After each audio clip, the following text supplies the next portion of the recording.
প্রিয় শিক্ষার্থী সকল, আমাদের টপিক চলতেছে হরফে তাহজিব। পূর্বের 2-3টা ক্লাসে আমরা হরফে তাহজিব বিষয়ে আলোচনা করেছি বিস্তারিত। কিছু অংশ বাকি আছে, সেই বিষয়টি আমরা আজ সেই অংশটুকু আলোচনা করব। তারপরে ইনশাআল্লাহ পবিত্র কালাম পড়া শুরু করে দেব। তো সকলেই জানো যে হরফে তাহজি অর্থাৎ আরবি বর্ণমালা হলো দুইটা ভাগে বিভক্ত। একটি হলো সহি আর আলিল। সহি মানে হরফে ইল্লত বাদ দিয়ে, আলিল মানে হরফে ইল্লত, আলিফ ওয়াও ইয়া, আলিফ ওয়াও আর ইয়া, আলিফ ওয়াও ইয়া বাদে সবগুলি হলো সহি। তো হরফে সহি থেকে আমরা যে শব্দগুলি বানাই সেই শব্দের নাম হচ্ছে সালিম, মাহমুজ আর মুজাফ। সালিম মানে হচ্ছে এক মানে হরফে ইল্লত নেই, সহজভাবে যেটা আমরা জারাবা, নাসারা, ফাতাহা এগুলো হলো সালিম। মাহমুজ মানে যে শব্দটাতে হামজা থাকবে, যেমন আমারা, কারা, সাআলা, এটা হলো মাহমুজ। মুজাফ মানে একই জিন্সের হরফ তথা বর্ণ দুই বের একসাথে যদি আসে তাহলে বলা হয় মাহমুজ। যেমন এই মাদাদা, ওয়াদাদা, ঠিক আছে, এগুলি হলো মুজাফ। আর মিসাল, আজওয়াফ আর নাকিস হরফে ইল্লত থাকা শব্দগুলি। আলিফ ওয়াও ইয়া এই তিনটি হলো হরফে ইল্লত। হরফে ইল্লত দিয়ে যে শব্দগুলি বানা হয় সেটাকে বলা হয় মিসালে, মিসাল, আজওয়াফ আর নাকিস। এর বিষয়ে বিস্তারিত ভিডিও দেওয়া আছে, তোমরা গিয়ে সেখান থেকে ভালো করে দেখতে পারবেন, কোনো অসুবিধা নেই, আপলোড করা আছে, দেখে নেবেন। আজ আমরা আলোচনা করব, বাকি আছে শুধু সালিম, মাহমুজ আর মুজাফ। সালিম সাধারণত তোমরা বুঝতে পারো মানে এখানে কোনো হরফে ইল্লত নেই, হামজাও নেই, সহজ। যেমন ধরে নাও জারাবা, জারাবাত কি কোনো হরফে ইল্লত আছে নে কোনো হামজা আছে? নাসারাত কোনো হরফে ইল্লত আছে নে কি কোনো আছে? এইগুলো হলো সালিম হরফ। মাহমুজ মানে যে বর্ণগুলোতে কি আছে, হামজা আছে। হামজা আছে, ফা, আইন, লাম, তিনটা ওজন। ফা কলেমাত থাকলে মাহমুজুল ফা, লাম কলেমাত থাকলে মাহমুজুল লাম, আইন কলেমাত থাকলে মাহমুজুল আইন। এইভাবে মাহমুজকে আমরা তিনটে ভাগে বিভক্ত করেছি।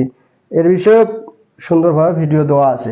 মুজাফ মানে হচ্ছে যেমন একে জিন্স, একে বর্ণ যদি একসাথে দুইটা আসে, যেমন দেখুন এই বিষয়ে আমরা আজকে আলোচনা করব মুজাফ। তো দেখো মাদাদা, মাদাদা এখানে দুইটি বর্ণ একসাথে আসছে না, নাই, দাল দুই বেরাচ্ছে। তো আমরা এই মাদাদাকে মাজিদ কিভাবে ফিট করব? ফেলে মাজি, মাজিদে যখন নেব তো কিভাবে ফিট হবে দেখুন। মাদ্দা হবে, মাজিদে হবে মাদ্দা। মুজারেদ কি হবে? ইয়া মুদ্দু, ইয়া মুদ্দু হবে, কি হবে? ইয়া মুদ্দু।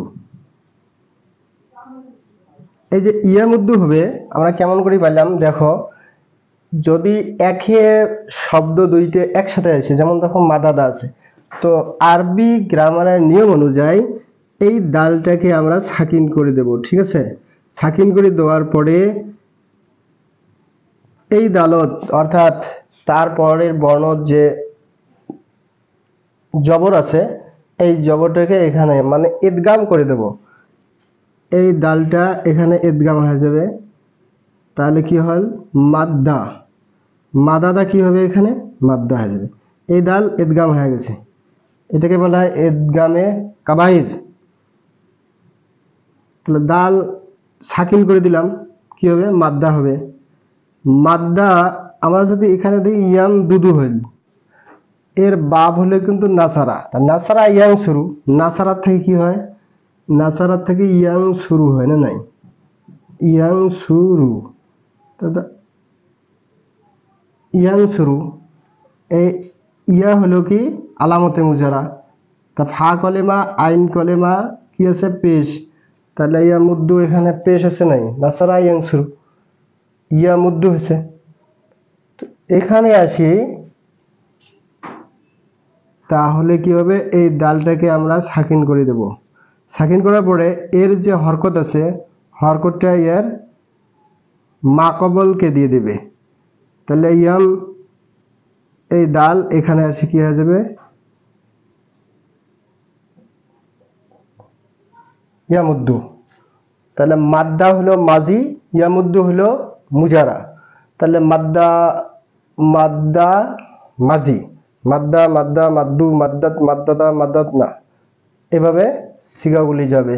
ইয়ামুদ্দু, ইয়ামুদ্দু, ইয়ামুদ্দানে, ইয়ামুদ্দুনা, তামুদ্দু, তামাদ্দানে, ইয়ামদুদনা, ঠিক আছে? এইভাবে গর্দানগুলো যাবে। তো এখন আরেকটা বিষয়, সেটা হলো মাহমুজ। এটা বুঝতে পারলেন? মাহমুজটা দেখো, মাহমুজ। আমারা, আমারা দেখো এর ফা কলিমাত আলিফ আছে, তা দেখো কি হচ্ছে আমারা। একটা কথা জানি রাখবেন, সেটা হচ্ছে আলিফ কোনোদিনও মাদ্দার হরফ নয়, এটা হলো হামজা। আমারা, হামজাটাকে আমরা এইভাবে লিখি, আলিফের উপর হামজা দিলে হামজা হয়ে গেল। আমারা ইয়ামুরু, মাজিদ হবে কি মাজিদ হবে আমারা, মুজারাদ হবে ইয়ামুরু। তারপরে দেখো এই মাহমুজুল ফা, অর্থাৎ ফা কলিমাত হামজা। সাআলা, মুজারাদ হবে ইয়াস আলু। কারাআ, মুজারাদ হবে ইয়াকরাউ। তাহলে এইভাবে কারা কারা কারাউ, কারাত কারাতা, কারাআনা কারাতা, কারাতুয়া কারাতুম, কারাআতে কারাতুমা, কারাআতুন্না কারাআতু, কারাআনা। এইভাবে আমারা আমারা আমারু আমারাত আমারাতা আমারান্না, এইভাবে সিগাগুলি আসতে থাকে। প্রিয় শিক্ষার্থী সকল, আশা করি বুঝতে পারছেন ইনশাআল্লাহ। তো এরপরে আমরা পবিত্র কালাম পড়া শুরু করে দেব।